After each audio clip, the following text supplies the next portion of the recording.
Hello guys, magluluto na naman tayo guys. Isisinigang tayo ng bangus at hipon. Sasamay natin guys.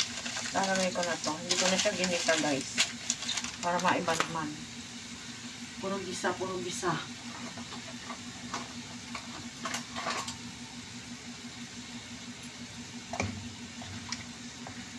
Lagyan ko na siya ng tamarin.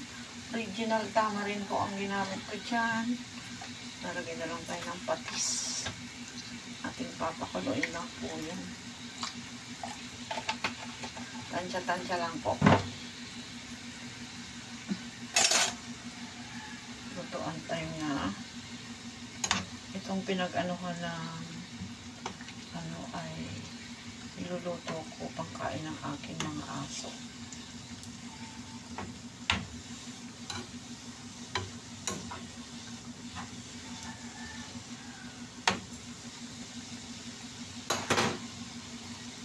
Ay, sakit ng balakang ko. Lagyan natin siya ng letsin.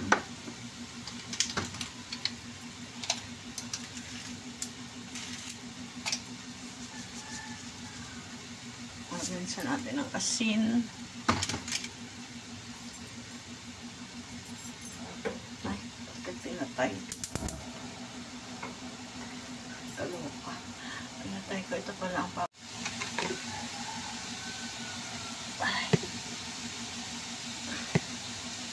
ayan guys, kumukulo na.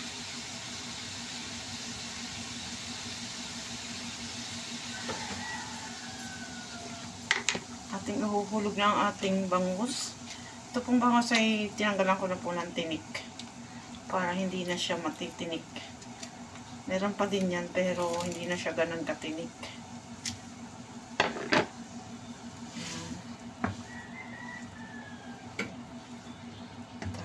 Sisinigang na bangus. Lutuin na lang po natin yung anong para isahang luto na lang. Yung gusto nilang kainin. Kasi pag iihaw mo yan, hindi nila gusto masyado.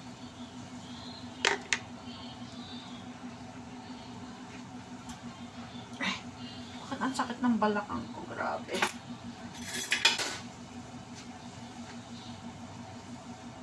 Yung aking sili po ay ito na lang. Wala pa akong pang dahon dito guys. Tinatamad akong lumabas. Mamaya ako siya lalagyan ng dahon kapag bumaba na si Modesto. Papabilin ko siya ng kangkong or mustasa. Masarap kasi ang mustasa dito eh. Grabe ang sakit ng balakang ko.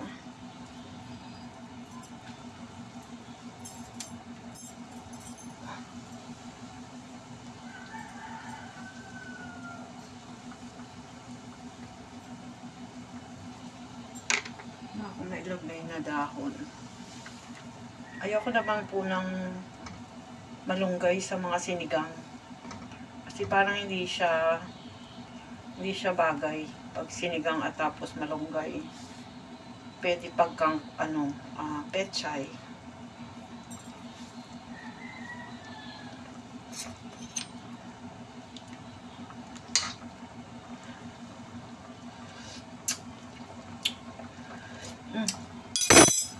Sarap. Sarap na guys. Alay ko yung hipon. Ayan. Ito pa po yung hipon na pinamili ni Modesto noong last month. Nasa freezer lang.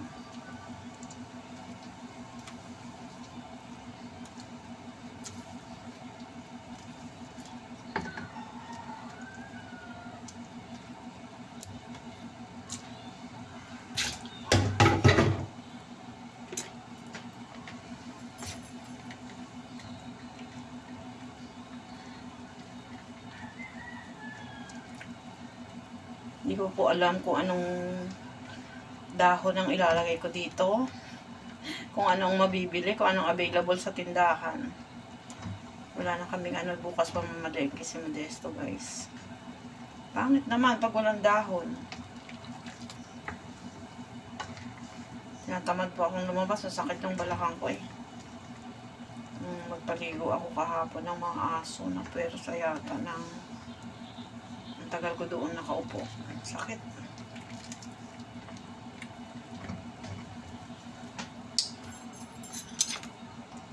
Ito na ako. Sasaing na lang ako.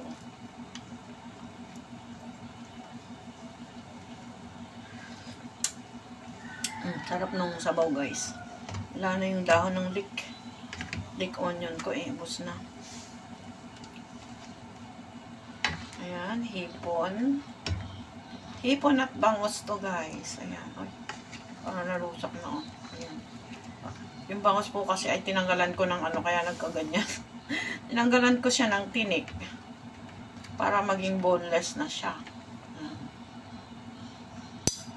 So, ayan guys, papatayin ko muna siya. Mamaya ko na siya lalagyan ng dahon. Magsasaing po muna ako. Ayan. Kasi baka may mga naka-live na po. Magsusupport tayo sa YouTube. Ganito po ang aming routine. Araw-araw po, ayan, routine namin mag-YT. Supportahan po. Wala pala ako nitong ano, tawag dito, yung puti, labanos. Pero okay na po, kasi kami lang naman ang kakain. Kung ano lang yung available na ano. Ayan. Mamaya na po. Metla, kasi lalagyan ko pa yan ng talbos or ano, kangkong or mustasa. Ayan, mamaya balik po tayo. Guys, hindi ko na napakita ng nilagyan ng gulay. Ayan, dito na ulit sa ano.